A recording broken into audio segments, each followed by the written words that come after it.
So I know it can be really tough when you have a Social Security question and you just can't find the answer you need. Well, in today's video, I'm going to walk through all of the resources that are available to you when you need help with Social Security. But hey, before we jump in, be sure to subscribe if you haven't already and hit that notifications bell so you won't miss any of the new content that we have planned for the future. And be sure to download my free Ultimate Social Security Cheat Sheet. Now, this is where I've condensed down the essentials of the massive Social Security website into just one page. There's a link for that in the description where you can get yours. So when you're working with Social Security benefits and run into an issue, it can be really tough to find someone to help you. Now, the most obvious choice would be to call the Social Security Administration. But if you've tried that before, you probably understand why that doesn't always work out. But for some reason, this does come as a surprise to some. You wouldn't necessarily expect to get your best answers on tax questions from the IRS, but some people still expect to get that from the Social Security Administration. The truth is, sometimes you just need more than what you can get from the government agency who runs the program. So if you run into issues and need help with your Social Security questions, here are the 5 places that you can get help. Now, first, I'm going to cover the places where you can get help for a fee, and then I'm going to cover the places where you can get some free help. Now, needless to say, the professional help is probably going to have a cost attached to it, but it may be well worth it. So let's dive in. First, you can find a financial planner who really understands the program. Now, you have to be really careful here. There's just not a lot of them out there who understand this program beyond a very surface level. And it's not that these guys aren't smart, it's just that it's not an area that they've concentrated on.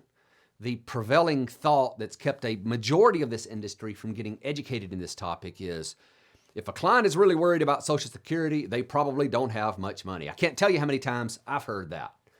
Well, I found that to be completely false, by the way. But since most financial planners and advisors make their money based on the amount of assets you have, either through commissions or a management fee, there's just not a lot of incentive to help those who don't have large portfolios. And for that reason, the financial planning industry has largely ignored this stream of retirement income, which I still have a very hard time with, considering that Social Security makes up around 40% of the average retiree's income.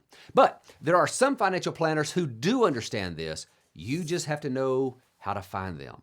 First, you do have to understand, despite what any marketing information tells you, that there's no designations, that's those initials behind their names, that cover this topic as it's needed to be covered.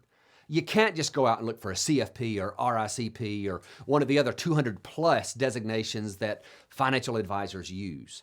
The easiest way to find a planner that understands this program is to do a little digging. Now, I used to give people a long list of questions that they needed to ask a potential financial advisor, but the simplest way to get right to someone who can help you is to ask your attorney or tax advisor for a referral, because they get asked these questions all the time, and they probably have a financial advisor in their network where they send these cases. Now, in the comments below, I really want to hear your feedback. If you've asked your financial advisor for help with Social Security, were you satisfied with the results? Now, if you can't find a financial planner to help you, you may want to try a Social Security disability attorney to help you. Now, these disability attorneys often have a very deep knowledge about the disability program and the basics of the retirement program, but more importantly, they know how to successfully navigate the system to get results. Now, you may get frustrated here, though, because some attorneys can help you with your Social Security questions, but they generally won't. And this comes back to the way that they are paid. They're accustomed to working on a contingency basis where they're paid a percentage of your past due disability benefits. So if there's no past due benefits, they don't get paid. So that compensation model removes any incentive to help you with Social Security questions because there's generally no past due benefits owed when you're working with retirement benefits. But it won't hurt to ask. Some of the brightest minds in Social Security benefits are the veteran Social Security disability attorneys.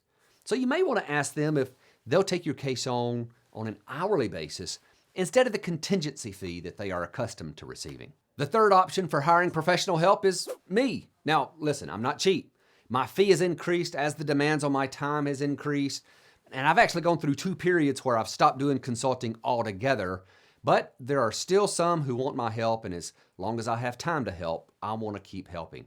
And if you want more information on hiring me to get some help, you can look for the link in the description and go over to my site and check that out. And now on to the free resources. The first free resource is the Social Security Administration. Now, at the beginning of this video, I clearly demeaned them and said that may not be the best place to get help. But if you know who to ask for, you very well may be able to get your questions answered there. There are 3 different levels of employees at most offices. First, there's the claims representative. Now, this is the person that will help you file your claim for benefits. And generally, this is the only time that you'll come into contact with them. Now, for any issues that come up after you file, you're going to deal with the next level, which is a service representative. Now, service representatives have the responsibility of handling general inquiries, fixing any post-claim issues, and answering the phones. So, simply put, they're the generalist of the office. That's who you're going to talk to when you call. And here's the thing about this position. Although that's one of the first positions for a new hire at the administration, I wouldn't automatically discount their experience, because some service representatives begin and end a very long Social Security career with the same title. So just understand that service representative that answers your call, they may be a 6-month employee or a 25-year employee. Completely different picture there. So the next time you call, give the service representative a chance and they may be able to help you. However, if you have any doubt at all about what you're being told, it's time to escalate. Ask them to let you speak to the next level, which is a technical expert. Now, the technical expert handles the complex cases, and they do the stuff that's just too complicated for the others. They answer lots and lots of complex Social Security questions. And most of the technical experts I've come into contact with have had a deep understanding of the rules, but you won't find them answering the phones or meeting with just anyone. Normally, you're going to have to be referred by a service representative or a claims representative to be able to get in front of or talk to one of these technical experts.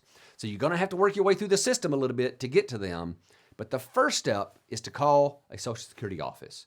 And if you want to find the number to your local office, I'll put a link to the Social Security office locator in the description, or Google's a great place as well. And just a side note, you don't have to call your local office. If you want to talk to someone in another office, there are no geographic boundaries. The next free option is my Facebook group. Now, when I started this group just a few weeks ago, I was shocked by 2 things. First, the number of people who wanted to join and continue to join.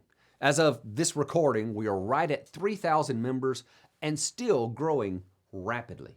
The second thing that surprised me was the quality of information that started coming from the other members. There are some folks in this group who really know how Social Security works, and they don't mind sharing their knowledge either. And obviously, what happens in this group doesn't qualify as professional advice, but it's fairly likely you'll get the answer you need from some of these other members. Whatever happens, if you need help, don't give up. Just remember, no one's going to feel the pain of retirement planning mistakes like you will, so make sure your choices are informed choices. You can find the answers you need. And I hope this list was helpful for you in getting those answers. Thank you for watching.